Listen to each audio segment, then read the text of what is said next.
Good evening and welcome everyone to the Power of Passive Investing Meetup. We're thrilled to have you guys with us. We have an incredible guest today. So let me share my screen and talk a little bit about our guest and what you'll see, what we're going to talk about tonight. So our guest today is Ken Apfel. Ken has several decades of experience in estate planning and asset protection, but he is not just an estate planning and asset protection guy. He is someone who has multiple trades, in fact, two very, very important trades. What happens sometimes when you need someone who knows taxes? Well, you go to a CPA. But what about if you need someone who knows legal stuff? You go to an attorney. Ken actually has both trades. He is a tax CPA, so he knows taxes and he knows the legal side of the deal. So he is going to talk about estate planning and asset protection from both aspects, tax and legal aspect. I'll let Ken take over in a couple of minutes and share a little bit about himself as well. But in the meantime, let's just go through our admin stuff. So this is a disclaimer that the content is for educational purposes only. We're not selling anything. This is not an investment or financial or marketing advice. Please take all the information you hear today to your CPA or an attorney and discuss it with a qualified professional. Okay, I'm on. One more minute. Okay. So housekeeping, this is a webinar, so we don't need to do this anymore. And lastly, Matthew and I are thrilled you guys are able to join us tonight. This is our contact information. Feel free to reach out if anyone has any questions or wants to hear about what we're doing. From my end, we are launching a syndication that will generate you almost 2x of depreciation and probably about 2x multiplier in terms of equity multiple. So if anyone is looking for multifamily value add syndications that's open to accredited investors, please feel free to reach out to me. And now, Ken, the floor is yours. Please take it away. Okay. My name is Ken Apfel. I'm a partner in the law firm of Shapiro Crowlin. We shorten the name, Shapiro Crowlin, Reeser, Apfel, and Diorio is the full name. We're in Hackensack, New Jersey, and I specialize in tax. And I do work in estate planning, estate administration. I do work with probate, income tax planning for individuals and corporations. And we do a lot of creative planning in order to create both tax savings and wealth accumulation for families, as well as overall asset protection planning for families to make sure that the only beneficiaries of your funds are the people you designate. Nobody else can have access to it. So in order to get started, I'm going to go through some preliminary rules that apply so that you have a full understanding of how things work and the benefits that can be derived. Today's world, taxes are generally not a driving force. We have today, for federal estate tax purposes, an exemption of $12 million per person. So that means between a couple, they would have 24 million before any dollar was subject to federal estate tax. That leaves about 0.3% of the American population would be subject to tax at that number. That $12 million is scheduled to be reduced in 2026 to approximately 6 million.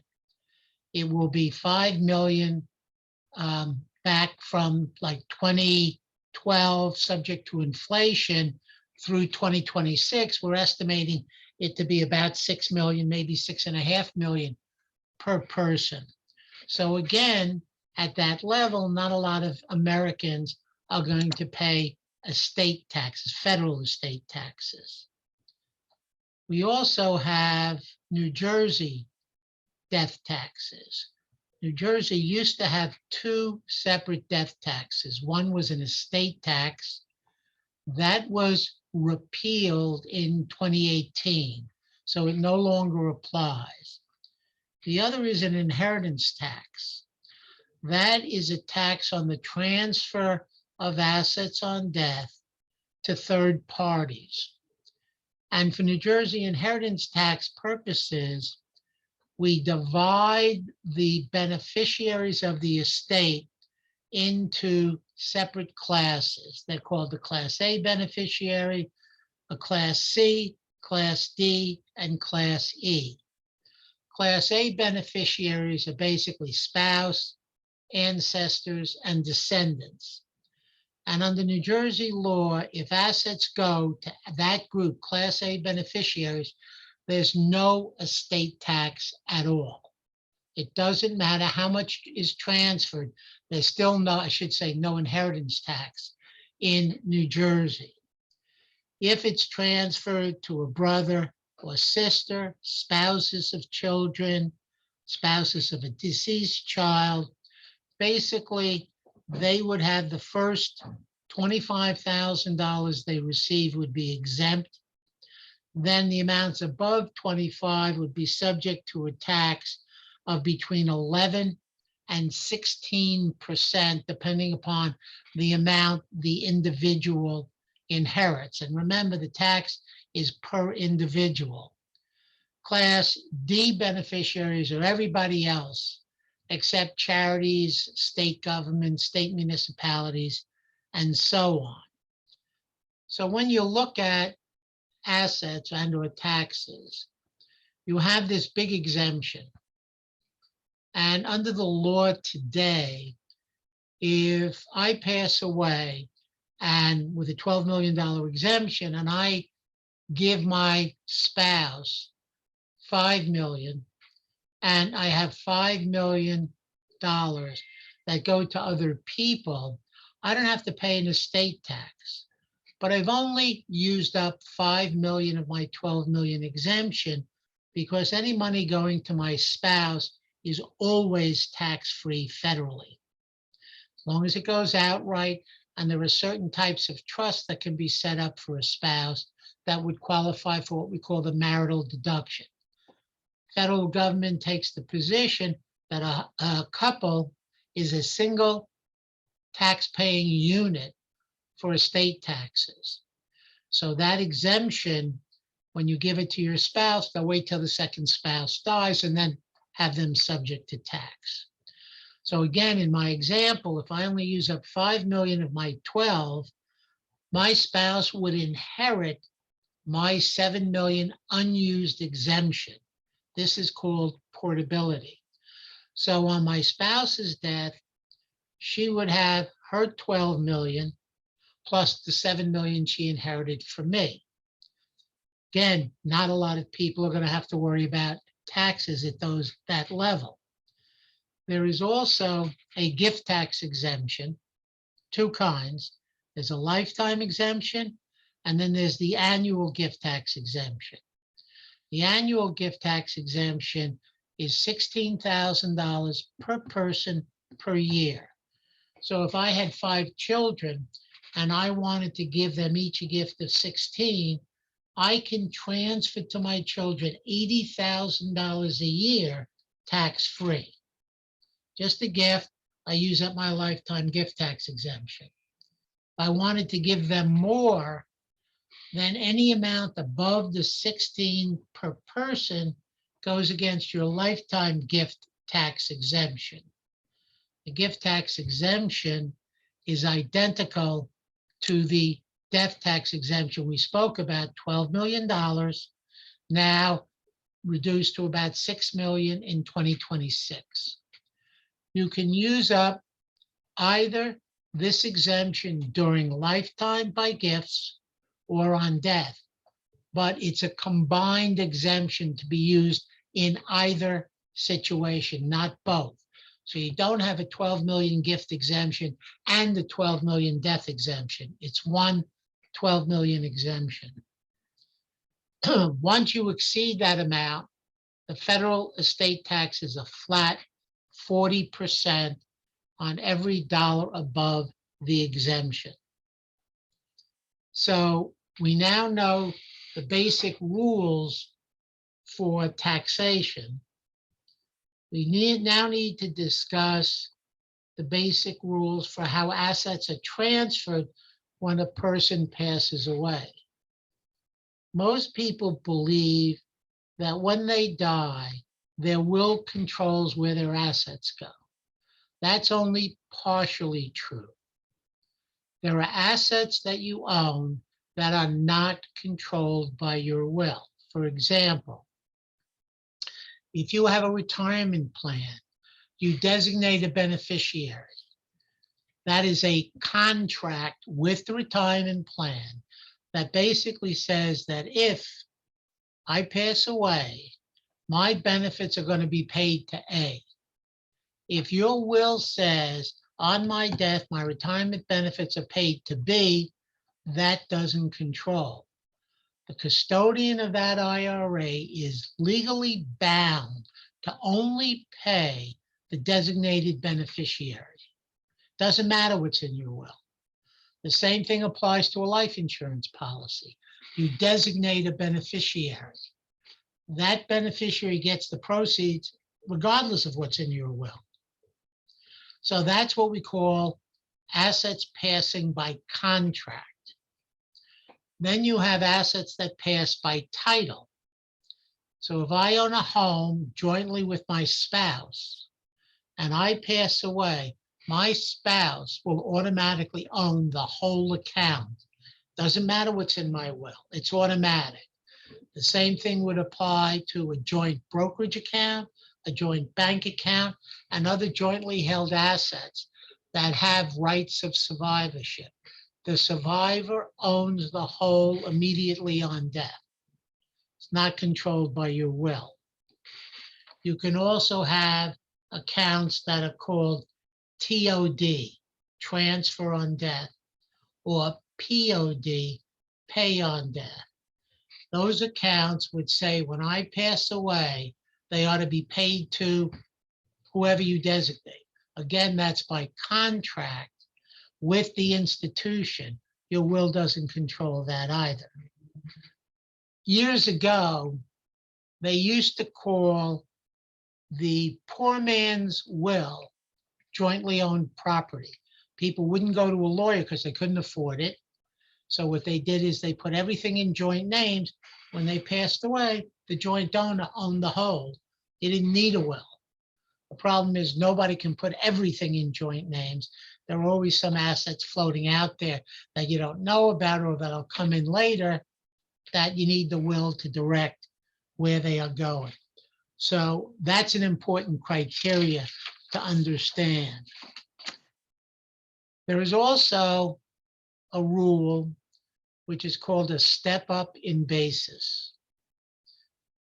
If I owned the stock that I bought for $100, and when I die, it's worth $500, it's reported in my estate at $500.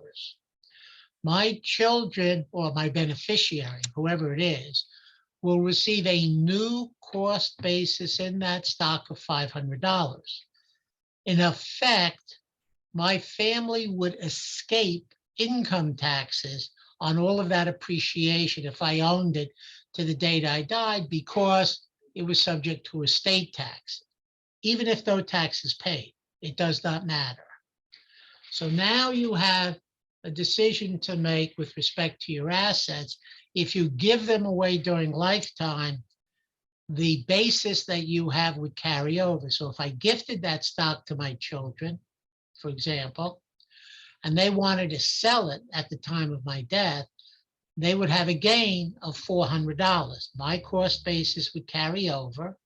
They'd sell it for $500. They'd have a $400 gain. They'd pay an income tax. If they inherited it, they get the step up and there's no income tax. So when you do your planning, you have to take into account that if I decide to make gifts during lifetime, those gifts will not get the step up in basis. And if I give it to them through inheritance, they will. Okay, so you now have these rules. You have the exemption, you have the marital deduction, you have the portability rule, and you have the step up in basis. So now you sit with your assets and you say, how much are my assets worth?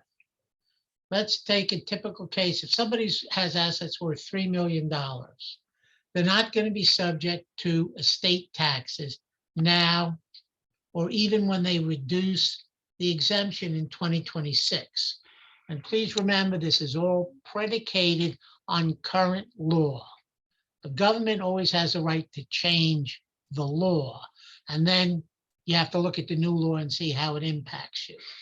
But if I have somebody that has a $3 million worth of assets, why should I gift those away during lifetime? Because now my beneficiaries lose my step up and they may have an income tax cost. Even if it's all capital gain, the capital gain is still 20%. So you want to avoid incurring the income tax on the family if there's not going to be an estate tax anyway. So now you have that as a planning. When you get above the exemption amount, as I said, the estate tax is a flat 40%. So it's beneficial to give it away so that when they sell and have capital gain, they pay 20% instead of 40%. So there's a big savings, tax savings to the family, which we can discuss when we get into some of the sophisticated planning we do when we have people of wealth that are subject to the estate tax. So whether you pay an estate tax or you don't pay an estate tax, assets are going to go to family members. Obviously, there are two ways that the assets go to family members. I can give it outright to my spouse, my children, my grandchildren, whatever I want to do. They receive it. They have free access to it. They can do whatever they want with it. Obviously, they own it. If they own it, it's subject to whatever claims may be brought against that beneficiary. So, for example, the beneficiary is in a car accident and it's their fault, and there's a judgment against them, which is in excess of their auto insurance. The assets that they have can be attacked by the creditor. If I'm married and I pass away, most states have what they call a right of election. My spouse can elect to take, in New Jersey, New York, and several other states, 1/3 of my assets. It doesn't matter that they're inherited assets. Right of election applies to all of your assets. If I get divorced, I now have my inherited assets, which are not subject to equitable distribution. The actual inheritance is not subject to equitable distribution if and only if I keep it segregated from my marital assets. If I combine them, it loses its character as an inherited asset and then can be subject to division on divorce. So what a lot of people do is they say, take my example of somebody that owns $3 million. And I divided $1 million per child, 3 children. I put that in a trust. It has to be segregated because it can't be commingled. And to give you an idea of how this works, client came to me, mom passed away. We didn't do the estate planning, but he wanted us to handle the estate administration. Mom had a $3 million estate. There were 3 children. The children were all in their late 40s, middle 50s. The 2 children, 2 sons were in business together, the real estate business. The daughter was working, but she didn't have really a lot of at-risk issues. And what happened, we all know, in 2008, the market crashed. The 2 brothers were in real estate. The market was worth 40% of what it was, and all of their loans on the real estate got called. So now they were preparing a petition in bankruptcy to protect them. Mom died 3 days before they were going to file. They had to list the inheritance on their bankruptcy petition as an asset. And all of it went to their creditors because it went outright to the 3 children. If the will of the mom had said, I'm creating 3 trusts, 1 for each of my children, and they're properly designed trusts, that asset would not be listed, and the 2 boys would have had $1 million in trust for themselves that they can use on a going forward basis. So this is why one of the things I tell all clients is, I never know how claims are going to arise, but they can arise from all types of situations. So I'm a believer in trusts because people aren't hurt by trusts. The big issue on trusts is the selection of the trustees. And there are many, many different types of trusts that you can have in order to protect the assets from claims of creditors. And yet you as the beneficiary, it could be you, your children, grandchildren, would still have access to both the income and or principal that's in that trust. So it's a very good technique. It protects against creditors, divorce, any other claims that can arise. You're in business, business fails, they can't touch the assets that are in the trust. And to give you an idea of how well this works, client inherits money in a properly designed trust. They want to use the money to purchase a home. Trustee would have 3 choices. Trustee can give the money to the child goes out and buys it. What happens in 9 times out of 10? If the child is married, they buy the home, it's in joint names. It's a marital asset. In all the years I've been practicing, I've never once made that recommendation. Second choice, trustee can say, okay, you want to buy the house? No problem. You go out and buy it. I'll give you the mortgage. So now there's a mortgage on the house that's owned by the trust. So let's assume it's a $100,000 house paying 5% interest on the mortgage. The child pays $5,000, the interest, to the trust. The trust has interest. The trust then can distribute the $5,000 of interest back to the child, and the child basically has an interest-free loan. If something happens, they get divorced, somebody sues them, and they file a claim against the house, the mortgage has to be paid first. So all the money comes back into the trust. So that asset is preserved. The third choice is the trust can buy the house and let the child and the child's family live in the house, and then all future appreciation is inside the trust as well. So these documents are very flexible if they're designed properly. So you can deal with all of those issues in lifetime planning and in your wills. So for example, a typical family situation would be, when I die, I want assets available to my spouse if he or she survives me, and then my children, grandchildren, and so on. So with a $6 million or a $12 million exemption, I can have all of my assets go into a trust for the benefit of my spouse. I don't need it to qualify for the marital deduction because I'm under the exemption amount. So that trust would provide discretionary distributions of income and discretionary invasion of income for any reason that my trustees decide. My spouse could be a trustee with somebody else, because the purpose of the trust is not to prevent the spouse or the children from having access, is to prevent the rest of the world from being able to have access.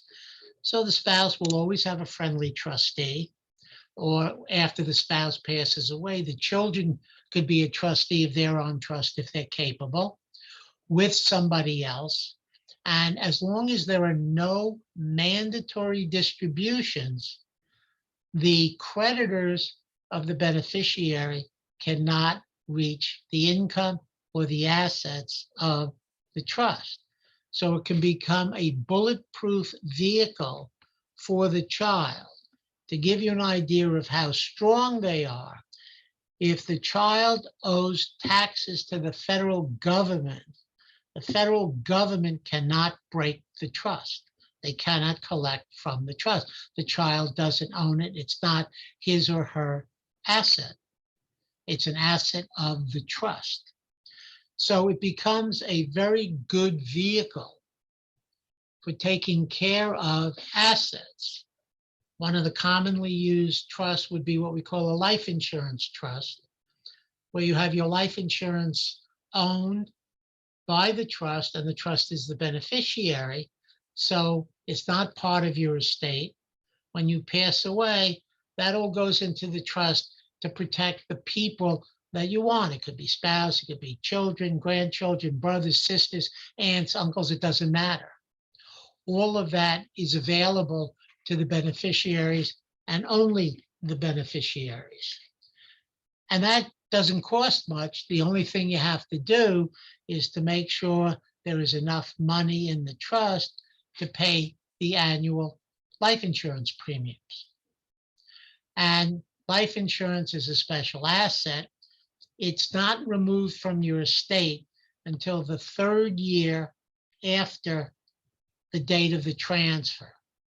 So if I transferred it today, I would not have that removed from my estate until August 3 of 2025. Then it would be out of my estate.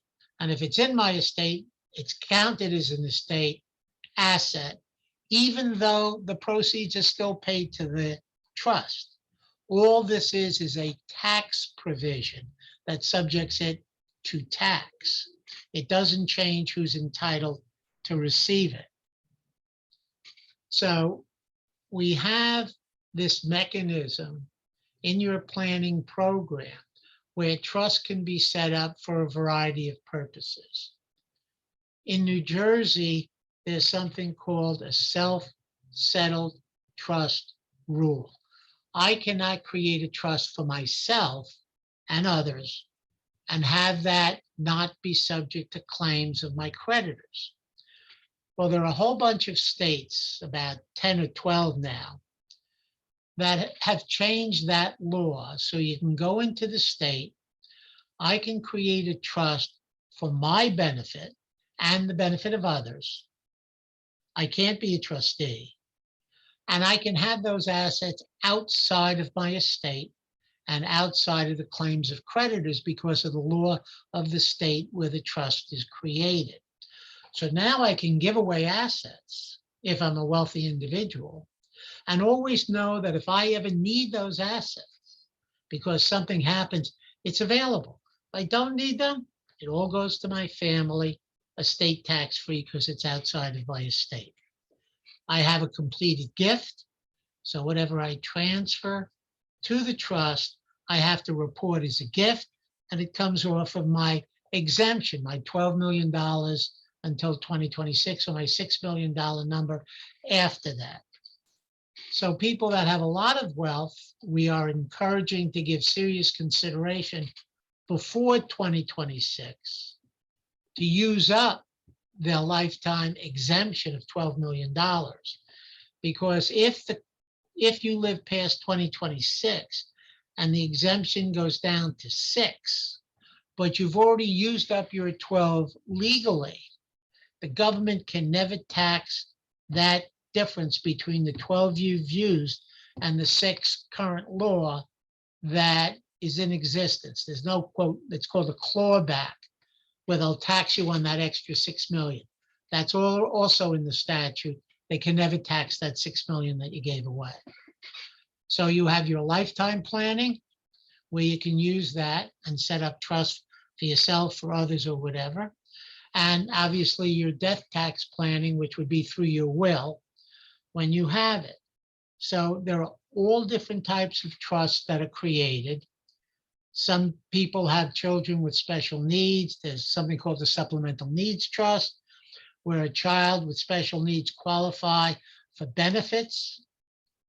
And when you put the assets in this trust that is available for the child still qualifies for benefits from the federal government, and the government cannot charge anything back to the trust.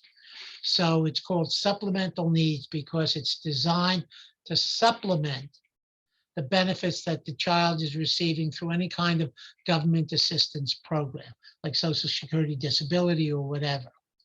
And that's another type of trust that certain families use so that the money's available to the child. The child doesn't become a burden on his or her siblings or whatever, because the money is available. And on the death of the child, it would go to that child's children, if any. And if none, it would go over to the siblings. Again, it would be either outright or in trust, whatever the client desires. Because I've had clients that have said, I'm giving it outright, it goes to them. If they blow it, it's their problem, it's not mine anymore. I'm just going to give it to them. They've got to figure it out. And other clients say, well, if my kid's going to lose it, or they're going to pay $1 in taxes more than they have to, I'll never sleep at night. And that's the other thing about the trusts. Since the child doesn't own it, when they die, it's not part of their estate. If you design it properly, it would now go down to the grandchildren and skip tax in the child's estate. And it can keep on going that way forever, theoretically. And these are what we would call a dynasty trust. They can be for the whole dynasty of a family. Obviously, each generation gets a little bit diluted, assuming you have multiple children at each level, but it will still stay asset protected to the extent that the assets remain in the trust. So there are a multitude of techniques that are available to people to take advantage of things. So for example, I give in my will assets outright to my spouse. There is something called a disclaimer trust, which says it goes to my spouse outright. Now it qualifies for the marital deduction. If I don't need the marital deduction, my spouse can, quote, disclaim, which is a legal term. And if he or she properly disclaims, then it falls into this disclaimer trust, which is for the benefit of my spouse and my descendants, which is asset protected. So I don't need the tax coverage. So this is when, for years, the estate exemption was in flux.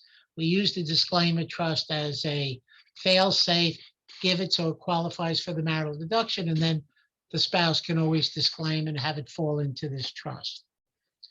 Now, these trusts are separate taxpayers. They pay income taxes, but there's no estate tax. The income tax in the trust is paid at either the trust level or at the beneficiary level. So if a trust has $100 worth of income and distributes that income to the beneficiary, the trust gets a deduction for the income distributed. The beneficiary picks that up and reports that on their personal return.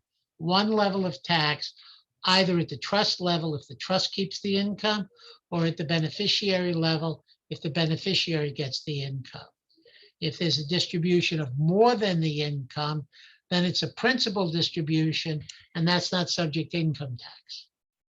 That's just a principal distribution. And it's like an inheritance, it's not subject to income tax.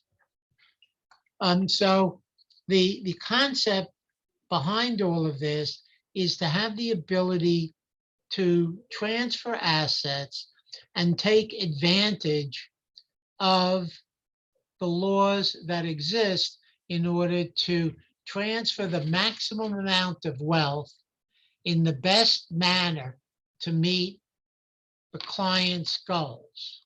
And that's where I say sometimes I'm like a person that makes a map. You're over here. You tell me you want to go over there. I will show you how to get there in several different ways.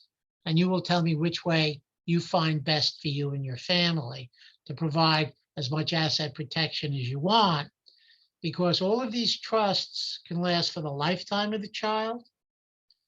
The child can be given a power of appointment so that they can decide where it goes when they die, and it's still outside of their estates.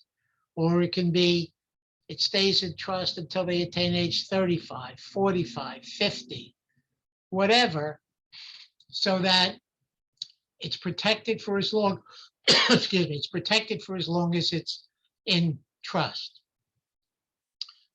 I had a client once that came to me. He was a widower. He had 2 daughters. His biggest complaint about his daughters was that they were, quote, Americanized. What that meant to him is they didn't work 7 days a week. So he was having trouble transferring his assets to his daughters because he was afraid that if they inherited a large sum of money, because he had a significant estate, they would never work again. And that was so abhorrent to him, he was afraid to do a will that gave the assets to his daughters. But then if something happened to the daughters after he passed away and he gave the money away, the daughter would be in serious trouble. So one of the things that was we designed for him, was what we called an incentive trust. We created a trust for each of the daughters. Each of the daughters would receive $1, for example, for every dollar they earned. So it would be matched, or they'd earn $2 for every dollar that they earned working outside. So there was an incentive for them to work. There were exceptions to that. For example, if they wanted to donate their time to a charity and work for the charity, the trustee would say, well, that's worth $40,000 or $50,000 a year. And he would treat it as if they earned that amount of money. He didn't care that they made money. He cared that they were working and productive. That was his thing. And then, of course, if a child got disabled, they didn't have to. They got money out because they were disabled. They couldn't do it. And that was a scheme that met his requirements. So the trusts are only limited by the drafter's imagination as to how to best accomplish the client's goals. So I don't know how much time I have left. Somebody wants to take questions or at this time, because it's past my half hour. No, but it's all great, Ken. Thank you Right. so much. I wanted to make sure you finish the thought because this has been valuable, and we haven't had anyone who has expertise in both areas. So thank you very much. Folks, feel free to post your questions in the chat or in the Q&A. And Matthew and I will read them to Ken. In the meantime, while we're waiting for questions, so Ken, I had a question for you. You mentioned this self-settled trust. Right. And you said that in New Jersey, you're not allowed to create that yourself. Correct. It's allowed. So does it have to be in the state of your residence, or can I do it in any other state? No, you can create a self-settled trust in other states. The requirement is that you basically have to have a local trustee, which is usually a bank or a trust company. So let's take, for example, Delaware. My client goes to Delaware. They created Delaware Trust. They would name a Delaware bank or trust company as a co-trustee with an individual. The individual can't be the grantor who's a beneficiary. Could be a friend, of him. I don't want it to be a child. So that individual would be the party that makes all decisions on distribution. The local trustee, we'll call it the corporate trustee, would be responsible for maintaining books and records and being required to either file or see to it that the tax returns are properly filed. They don't participate in the investment decisions. They don't participate in the distribution decisions. You can actually appoint an investment advisor as a separate person that deals with all of the investments. The purpose of this is that the corporate trustee has no liability because they're not allowed to participate in that. They would only have liability if they did something wrong with the records or failed to file the tax returns, which really narrows their potential exposure to liability. Mhm. Got it. Got it. Great. And you talked about estate tax, and then there's inheritance. Can you elaborate a little on the difference between inheritance tax and then estate tax? Well, the estate tax is a federal one in the case that I'm talking about. Mhm. The inheritance tax is a New Jersey tax. Okay. And it is not subject to exemptions, like you have an exemption for federal. Mhm. It's all based upon who receives the assets. And that's where you have your Class A, Class C, Class D, Class E beneficiaries. Class A beneficiaries are exempt from taxes. Mhm. So there's no inheritance tax on spouses, ancestors, and descendants. Sure. Then you get into, brothers, sisters, spouses of children, things of that nature. They're the Class C beneficiaries, the first 25 of which is exempt. Then you have, depending upon how much they receive, between 11 and 16%. Got it. So And in terms of the assets that are subject to estate tax, can you give us a few examples? What would those be? everything that you own, that's an asset. It could be stocks, bonds, real estate, interest in partnerships, limited liability companies, closely held corporations, vacant land, insurance policies that you retain rights to. For example, the right to name beneficiaries, the right to transfer, that would be part of your estate. Cash, little real cash, bank accounts, retirement plans, personal effects, jewelry, clothing, household furniture and furnishings. I mean, it's basically anything that you can have title to.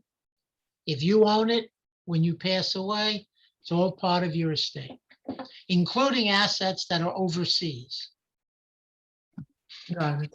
Got it. And in terms of estate tax, I understand some states have it, some don't, right? It's not Right. There, like Florida has no estate tax of any kind.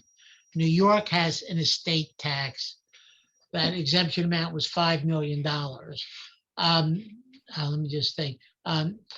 New Hampshire does not. Nevada does not. I mean, there's a whole bunch of them that do that. And a bunch of them, like Nevada, also has the self-settled trust rule. So I could create a trust for my own benefit. The states created that to generate business. Mhm. So that was one of the things that they did. Got it. Smart. Sounds like at least with Nevada and Florida, those are great states in terms of no estate tax and no personal tax on the state. Or no personal income tax, correct, which is why a lot of people retire there. Of course, makes sense. Makes sense. Yes. Matthew, did you have some questions as well? Yeah, Ken, what's like for a person like myself, growing family in my 30s, I don't currently never took the first step to create a will.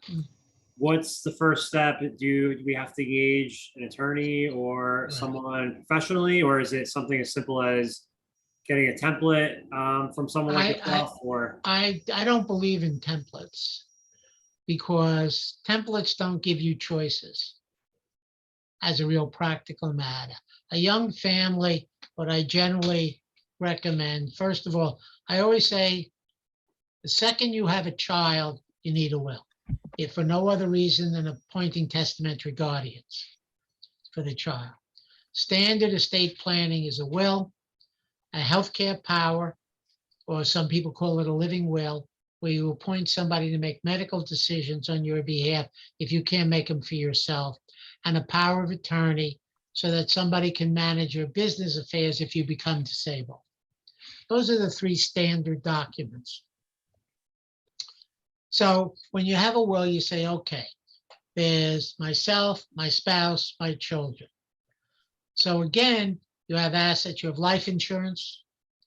Assuming you have life insurance, the question is, you can make your spouse the beneficiary. You can't make your children beneficiaries. They're too young. They're not old enough. So you would have to have a trust, even if it's created in your will.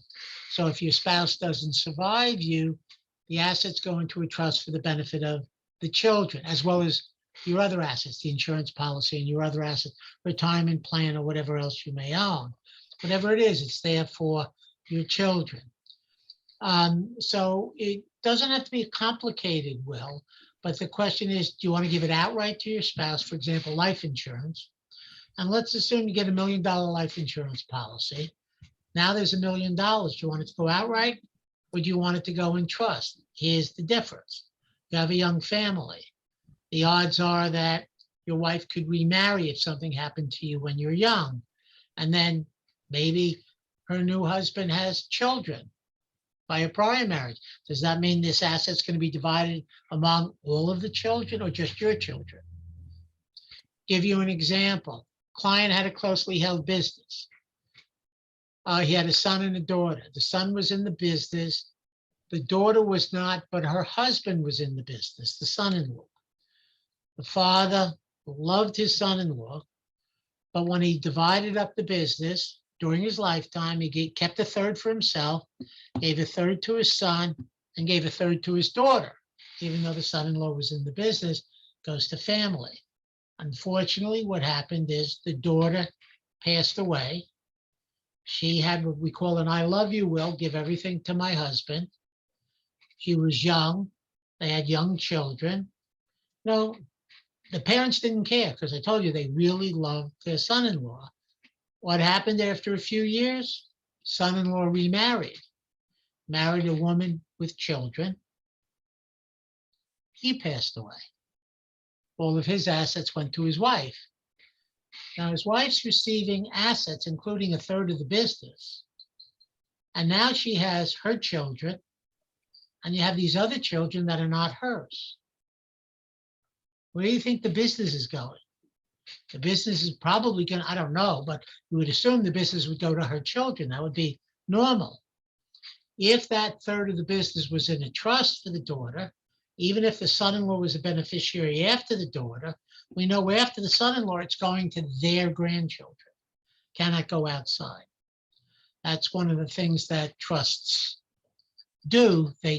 Gives you control to make sure that it stays for the beneficiaries that you want.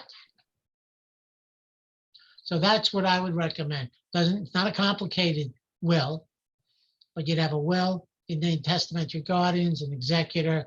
The trusts don't exist as long as you're alive, and it would only be created through the will once you pass away. That's helpful. Thank you. Okay.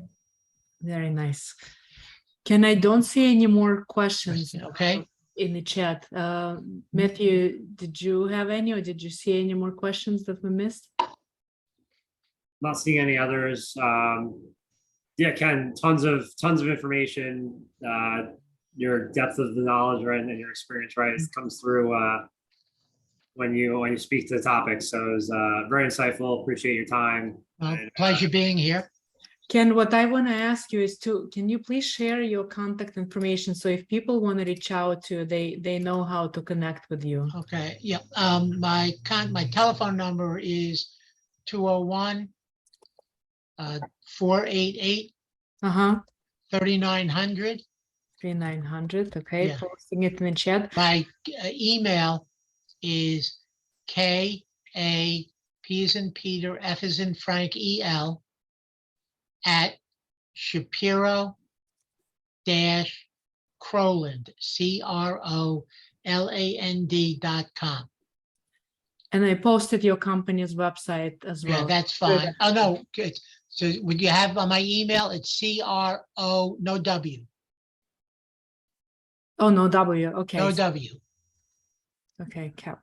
Okay, let me redo that. So cap file and At Shapiro-Crowland, CROLAND. good catch.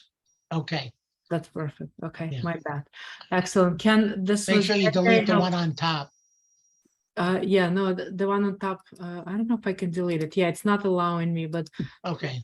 folks will know to use the last one. Okay, Use the last email. Right.